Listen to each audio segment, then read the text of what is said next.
ان الذين كفروا بعد ایمانهم ثم ازدادوا كفرا لن تقبل توبتهم واولئك هم الضالون۔ بے شک جن لوگوں نے اپنے ایمان کے بعد کفر کیا پھر انہوں نے اور زیادہ کفر کیا، ان کی توبہ ہرگز قبول نہیں کی جائے گی، اور وہی لوگ گمراہ ہیں۔ جیسے کہ کل ذکر ہوا تھا، کیف یہدی اللہ قوما کفروا بعد ایمانہم، اللہ اس قوم کو کیوں کر ہدایت دے گا جو ایمان لانے کے بعد کافر ہو گئے۔ کل اس کی تفسیر کا بیان تھا کہ اللہ اس قوم کو کیوں ہدایت دے گا، پہلے ایمان لائے، نبی کریم صلی اللہ علیہ وسلم کی غلامی میں داخل ہوئے، اور اس کے بعد پھر وہ جن سی کافر ہو گئے یا مرتد ہو گئے، ان کو خدا کیوں ہدایت دے گا، اللہ ان کو کیوں ہدایت دے گا۔ اور ایسے لوگوں کی جو سزا ہے وہ یہ ہے کہ ان پر اولئک جزاؤہم ان علیہم، ایسے لوگوں کی سزا یہ ہے کہ ان پر لعنت اللہ والملائکۃ والناس اجمعین، ان پر اللہ کی لعنت ہے اور فرشتوں کی اور تمام لوگوں کی، ان کے پر لعنت ہے۔ اچھا، ان الذین کفروا بعد ایمانہم، بے شک جن لوگوں نے اپنے ایمان کے بعد کفر کیا، ثم ازدادوا کفرا لن تقبل توبتہم، پھر انہوں نے ایمان کے بعد تو کفر کیا، پھر انہوں نے اور کفر کیا، زیادہ کفر کیا، ان کی توبہ بھی ہرگز قبول نہیں کی جائے گی، اور وہی لوگ گمراہ ہیں۔ اچھا، اب اس مزید اور زیادہ کفر کرنے کے کیا معنی ہیں؟ جس نے کفر کر لیا، کفر کر لیا، اب کفر کے بعد اور زیادہ کفر کیا، اس کے کیا معنی ہیں؟ اچھا، اس کے ایک معنی تو یہ ہیں کہ اس سے مراد وہ لوگ ہیں جو مرتد ہو گئے، جو مرتد ہو گئے، اور کفر میں اب جو انہوں نے مرتد ہونے کے بعد اور زیادہ کفر کیا وہ یہ تھا کہ وہ مسلمانوں اور اسلام کے خلاف اور نبی کریم صلی اللہ علیہ وسلم کے خلاف اب وہ سازشیں کرنے لگے، اور وہ منافق ہو گئے، وہ منافق تھے۔ کفر کے بعد صرف اتنا نہیں انہوں نے کیا کہ کفر مرتد ہو گئے، اسلام کو چھوڑ کر، اللہ کے دین کو چھوڑ کر، نبی کریم صلی اللہ علیہ وسلم کی غلامی کو چھوڑ کر پیچھے ہو گئے، نہیں، بلکہ الٹا آپ کے خلاف اب سازشیں کرنے لگے۔ تو ان کو اللہ پاک نے فرمایا کہ جنہوں نے کفر کیا اور پھر اس کے بعد کفر کے بعد اور زیادہ کفر کیا، اور زیادہ کفر کیا، یعنی صرف کفر ہی نہیں کیا بلکہ کفر کے بعد ابھی مزید سازشیں شروع کر دی انہوں نے، اسلام کے خلاف، صحابہ کرام کے خلاف، نبی کریم صلی اللہ علیہ وسلم کے خلاف۔ اچھا، یا ایک قول یہ ہے کہ یہ آیت ان لوگوں کے متعلق بھی نازل ہوئی جو جنہوں نے کفر کیا، مرتد ہو گئے، اسلام سے پھر گئے واپس، اور وہ مکہ مکرمہ چلے گئے، اور پھر اب زیادہ کفر کا ان کے متعلق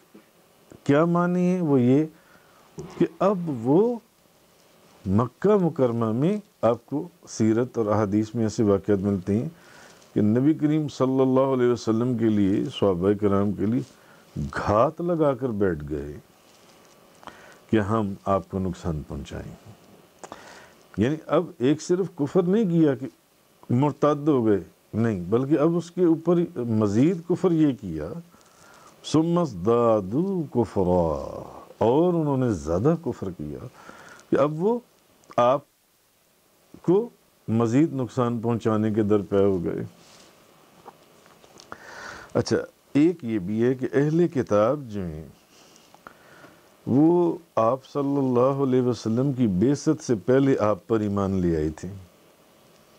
اہل کتاب آپ کے تشریف لانے سے پہلے اہل کتاب آپ پر ایمان رکھتے تھے یا نہیں رکھتے تھے؟ آخری نبی پر ایمان رکھتے تھے یا نہیں رکھتے تھے؟ اس کی نشانیاں بیان کرتے تھے یا نہیں کرتے تھے؟ مگر جب آپ مبعوث ہوئے تو انہوں نے، جب آپ اب تشریف لے آئے تو پہلے آپ پر ایمان رکھتے تھے، آپ کے آنے کا ذکر کرتے تھے، آپ کی نشانیاں بتاتے تھے جو ان کی کتابوں میں موجود تھی. اب جب آپ صلی اللہ علیہ وسلم تشریف لے آئے تو اب انہوں نے آپ کا انکار کر دیا. اب انہوں نے آپ کا انکار کر دیا. اوپر سے وہ کیا کرتے تھے کہ وقتاً فوقتاً وہ ایسی کانسپریسیز کے اندر انوالو تھے کہ وہ اب آپ کے حضور سے جو محبت کرنے والے لوگ تھے ان کے دلوں میں حضور کے متعلق جو ان سے شکوک و شبہات ڈالتے تھے، حضور کے متعلق، حضور کی نبوت کے متعلق، حضور کی رسالت کے متعلق، حضور کے مرتبے اور مقام کے متعلق. اب وہ لوگوں کے دلوں کے اندر اس کے متعلق کیا کرتے تھے؟ حضور کے متعلق آسان لفظوں میں کہہ لیں نفرت ڈالتے تھے کہ لوگ حضور کو چھوڑ دیں کسی طریقے سے، حضور سے پیچھے ہو جائیں جو ان سے. تو ایک معنی تو پھر یہ بھی ہے، ایک وہ مکہ مکرمہ والے جنہوں نے جا کر گھات لگائی، دوسرا وہ جو بعد میں سازشیں کرتے تھے، تیسرا یہ جو پہلے تو حضور پر ایمان رکھتے تھے اور آپ کی نشانیاں بیان کرتے تھے، مگر جب آپ تشریف لے آئے تو آپ کا نہ صرف انکار کیا بلکہ مومنین کے دلوں میں جو حضور کی غلامی کے اندر داخل تھے ان کے دلوں میں حضور کی محبت کو کم کرنے کی کوشش کرتے تھے، جو ان سے ایسے ان کو دلائل دینے کی کوشش کرتے تھے جس سے ان کے دلوں میں حضور کی جو نبوت اور رسالت ہے اس کے متعلق شکوک و شبہات پیدا ہو جائیں. تو اب اس میں ایک یہ بھی ہے کہ وہ لوگ ہو سکتے ہیں جن سے کہ بے شک جن لوگوں نے اپنے ایمان کے بعد کفر کیا پھر انہوں نے اور زیادہ کفر کیا. اچھا، پھر ایک چیز یہ بھی ہے کہ اب کہ جنہوں نے اور زیادہ پہلے کفر کیا پھر اور کفر کیا. اچھا، کہ یہود جو ہیں یہ پہلے حضرت موسیٰ علیہ السلام پر ایمان لائے تھے. یہودی کس کے پر ایمان لائے تھے؟ حضرت موسیٰ علیہ السلام کے اوپر یا حضرت عیسیٰ علیہ السلام کے اوپر؟ حضرت موسیٰ علیہ السلام کے اوپر. یہود حضرت موسیٰ علیہ السلام کے اوپر ایمان لائے تھے. اچھا، اب انہوں نے کیا کیا؟ انہوں نے کفر کیا. یعنی جب حضرت عیسیٰ علیہ السلام تشریف لائے تو یہودیوں نے کیا کیا؟ عیسیٰ علیہ السلام اور انجیل شریف کا انکار کر دیا. تو انہوں نے کیا کیا؟ کفر کیا، اپنے دین یا اسلام سے ہٹ گئے، وہ سے انہوں نے کفر کیا. اچھا، اللہ پاک فرما رہے ان الذین کفروا بعد ایمانہم ثم ازدادوا کفرا، بے شک جن لوگوں نے اپنے ایمان کے بعد کفر کیا، پہلے وہ ایمان لائے موسیٰ علیہ السلام کے اوپر، اس کے بعد جب عیسیٰ علیہ السلام آئے تو انہوں نے انکار کر دیا، تو انہوں نے کفر کر دیا. اور پھر جب نبی کریم صلی اللہ علیہ وسلم آئے تو انہوں نے ان کا بھی انکار کیا، تو اب انہوں نے مزید کفر کر دیا. کفر کے اندر زیادتی ہو گئی، پہلے ان کا انکار کیا پھر ان کا انکار کیا. تو ان الذین کفروا بعد ایمانہم ثم ازدادوا کفرا لن تقبل توبتہم، ان کی توبہ ہرگز قبول نہیں کی جائے گی. وَأُولَئِكَ هُمُ الضَّالُّونَ، یضلون، اور وہی لوگ گمراہ ہیں۔ تو اچھا، اب اس آیت میں جو فرمایا کہ بے شک جن لوگوں نے اپنے ایمان کے بعد کفر کیا، پھر انہوں نے زیادہ کفر کیا، ان کی توبہ ہرگز قبول نہیں کی جائے گی۔ تو اس سے معلوم ہوا کہ جو مرتد ہیں ان کی توبہ قبول نہیں ہوگی۔ مگر کل کا جو بیان تھا، یا اس سے جو پچھلی آیات ہیں، ان آیات میں تو یہ تھا کہ سوا ان لوگوں کے جنہوں نے اس کے بعد توبہ کر لی، کفر کیا، مرتد ہو گئے تھے، مگر انہوں نے ایک انصاری جو ان سے ہیں وہ چلے گئے نا واپس، اور وہ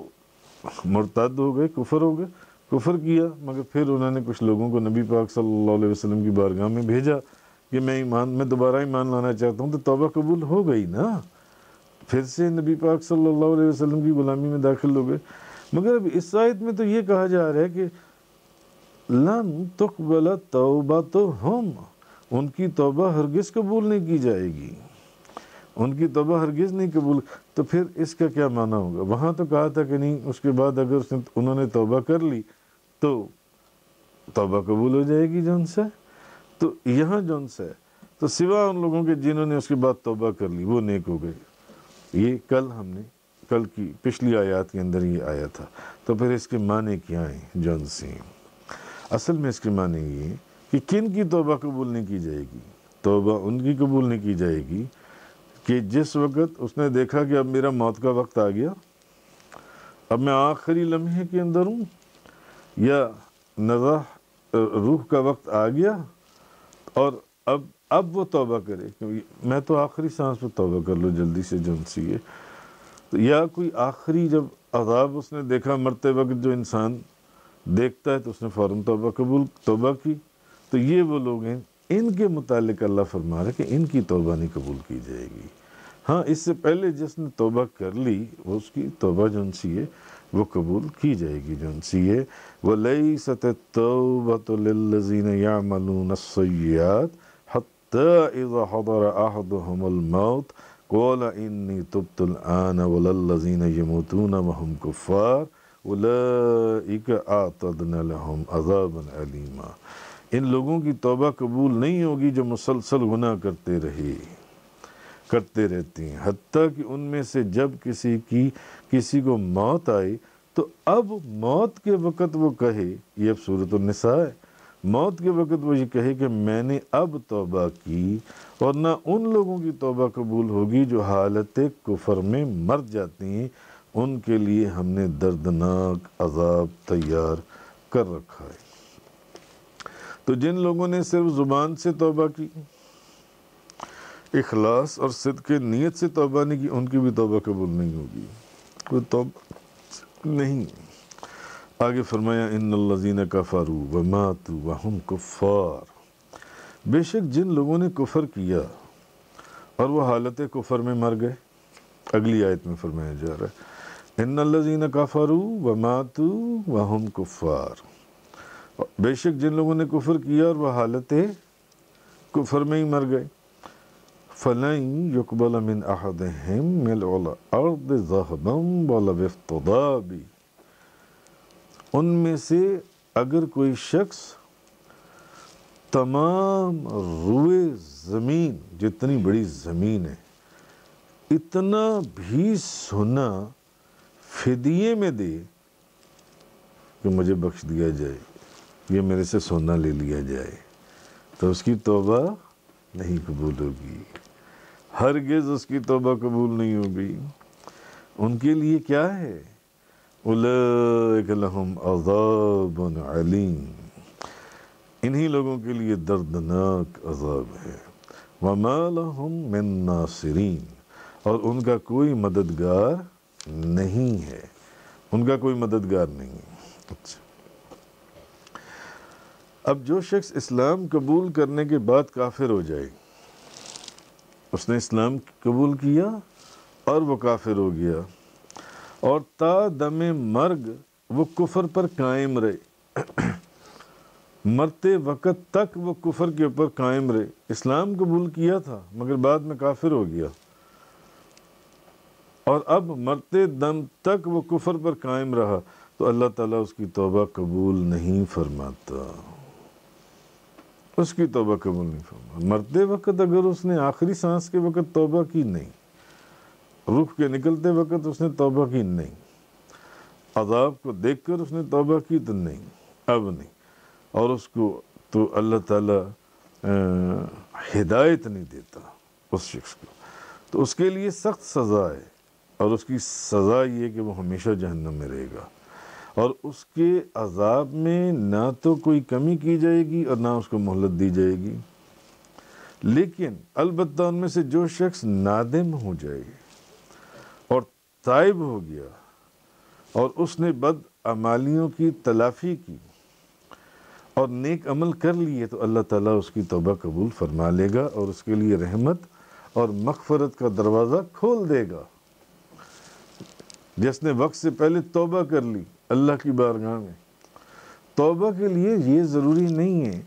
کہ وہ ہاتھ اٹھا کر الفاظ زبان سے ادا کرے کہ یا اللہ مجھے معاف کر دے، یا اللہ مجھے، وہ اچھی بات ہے کہ وہی الفاظ استغفر اللہ العظیم الذی لا الہ الا هو الحی القیوم واتوب الیہ، کچھ کسی بھی انداز میں وہ توبہ کرے، یہ بھی ٹھیک ہے جو احادیث میں آیا ہے۔ مگر اگر کسی کو اپنے گناہ کے اوپر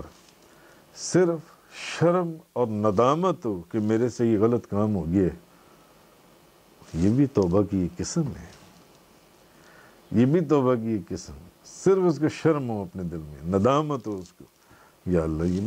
میرے سے کیا ہو گیا، شرمندہ ہو اللہ کی بارگاہ میں، یہ بھی اللہ کی بارگاہ میں توبہ ہے جو ان سے۔ تو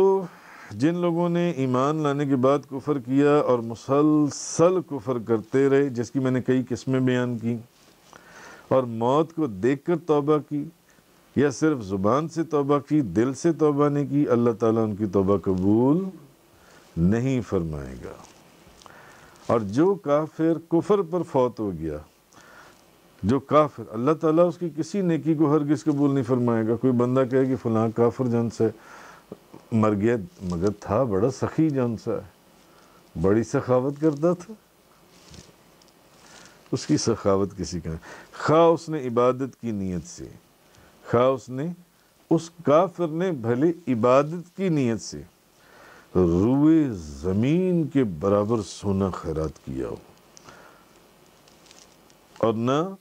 روئے زمین کے برابر سونا آخرت میں اس کے عذاب کا فدیہ ہو سکتا ہے، نہ دنیا میں اور نہ آخرت میں، کہ وہ عذاب کے لیے فدیے کے طور پر اس زمین جتنا سونا اللہ کی بارگاہ میں پیش کر دے مجھے بخش دیا جائے، نہیں، ایسا قطعاً بھی نہیں ہوگا۔ ان الذین کفروا لو ان لهم ما فی الارض جميعا ومثله معه لیفتدوا به من عذاب یوم القیامہ ما تقبل منهم ولهم عذاب علیم۔ بے شک جن لوگوں نے کفر کیا اگر ان کے پاس روئے زمین کی تمام چیزیں ہوں، وہاں تو تھا نا اس آیت میں روئے زمین جتنا سونا ہوں، اب ہے روئے زمین جتنی تمام چیزیں اور اتنی ہی اور چیزیں بھی ہوں، اتنی جتنی بڑی زمین ہے اتنی اور چیزیں بھی ہوں، تاکہ وہ ان کو قیامت کے دن اللہ کی بارگاہ میں عذاب سے بچنے کے لیے فدیہ دے دے، یہ فدیہ قبول کر لو اور مجھے معاف کر دو جن سے،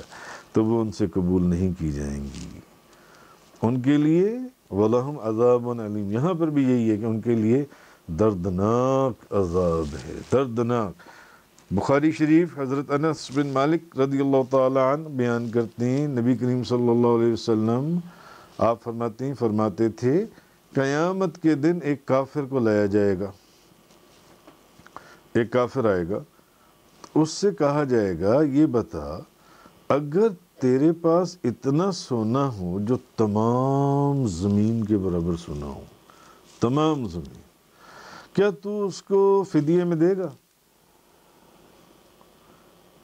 اس کافر سے پوچھا جائے گا بتا تیرے پاس اگر اتنا سونا ہو ساری زمین، چل فدیے میں دے گا؟ پھر دے گا فدیے میں؟ کہ ہاں بالکل دوں گا۔ آس کوئی رستہ ہے بھائی، اس سے کہا جائے گا اس وقت اس کو آگے سے جواب ملے گا، تجھ سے تو دنیا میں اس سے کہیں آسان چیز کا سوال کیا گیا تھا، وہ تو نے کی نہیں، تو زمین جتنا سونا فدیہ دے گا؟ آسان چیز تجھے کہی تھی اللہ کے اوپر ایمان لیا، تو خدا کے اوپر تو ایمان نہ لایا، تو اب کہتا ہے کہ میں زمین جتنا سونا دے دیتا ہوں، وہ تو نے کی نہیں، تو یہ تو کہاں سے دے گا؟ حدیث کے اندر، یعنی حدیث کے اندر ہے۔ تو اچھا، اگر یہ اعتراض کیا جائے کہ قیامت کے دن کافر تو کسی کھجور کی کھوکھلی گٹھلی جیسی حقیر چیز کا بھی مالک نہیں ہوگا، تو اس کے لیے زمین جتنا سونا فدیہ کرنا کیسے سوچا جا سکتا ہے؟ تو اس کا جواب یہ ہے کہ اگر دنیا میں کافر نے اتنا سونا خیرات کیا ہو، پھر بھی وہ قبول نہیں کیا جائے گا دنیا میں۔ اور دوسرا جواب یہ ہے کہ اگر بالفرض قیامت کے دن کافر کے پاس اتنا سونا ہو اور وہ اس کو اللہ کے عذاب سے بچنے کے لیے فدیہ دینا چاہے، تب بھی نہیں قبول کیا جائے گا۔ تو مسلم شریف کے اندر حضرت بی بی عائشہ نے نبی کریم صلی اللہ علیہ وسلم سے پوچھا کہ یا رسول اللہ، زمانہ جاہلیت میں ابن جدعان یہ بہت نیکیاں کرتا تھا، یہ تو بڑا نیکیاں کیا کرتا تھا، مسلمانوں کو کھلاتا تھا، قیدیوں کو آزاد کرواتا تھا، بھوکوں کو کھانا کھلاتا تھا، کیا اس کو اس سے نفع ہوگا؟ آپ نے فرمایا نہیں۔ نبی پاک صلی اللہ علیہ وسلم فرمایا نہیں۔ اس نے ایک دن بھی یہ نہیں کہا اے میرے رب قیامت کے دن میری خطاؤں کو بخش دینا۔ توبہ تو کی نہیں اس نے اللہ کی بارگاہ میں، نہیں، اس کو نہیں بخشا جائے گا۔ تو یہ چیز اللہ پاک نے فرمائی ان الذین کفروا وماتوا وہم کفار، بے شک جن لوگوں نے کفر کیا اور وہ حالت کفر میں مر گئے۔ پہلے فرمایا کہ بے شک جن لوگوں نے اپنے ایمان کے بعد کفر کیا اور کفر کے اوپر انہوں نے اور کفر کیا، تو ان کی توبہ بھی ہرگز قبول نہیں کی جائے گی اور وہ گمراہ ہیں۔ آگے فرمایا ان الذین کفروا وماتوا وہم کفار، بے شک جن لوگوں نے کفر کیا اور وہ حالت کفر میں مر گئے، فَلَن يُقْبَلَ مِنْ أَحَدِهِمْ مِلْءُ الْأَرْضِ ذَهَبًا وَلَوِ افْتَدَىٰ بِهِ، ان میں سے کوئی شخص تمام روئے زمین جتنا سونا بھی فدیے میں دے تو اس سے ہرگز قبول نہیں کیا جائے گا۔ أُولَٰئِكَ لَهُمْ عَذَابٌ أَلِيمٌ وَمَا لَهُم مِّن نَاصِرِينَ، انہی لوگوں کے لیے دردناک عذاب ہے اور ان کا کوئی مددگار نہیں ہے۔ صدق اللہ تعالی۔ تفسیر قرآن کا یہ لیکچر انگلش میں سننے کے لیے براہ کرم ڈسکرپشن میں موجود لنک پر کلک کریں۔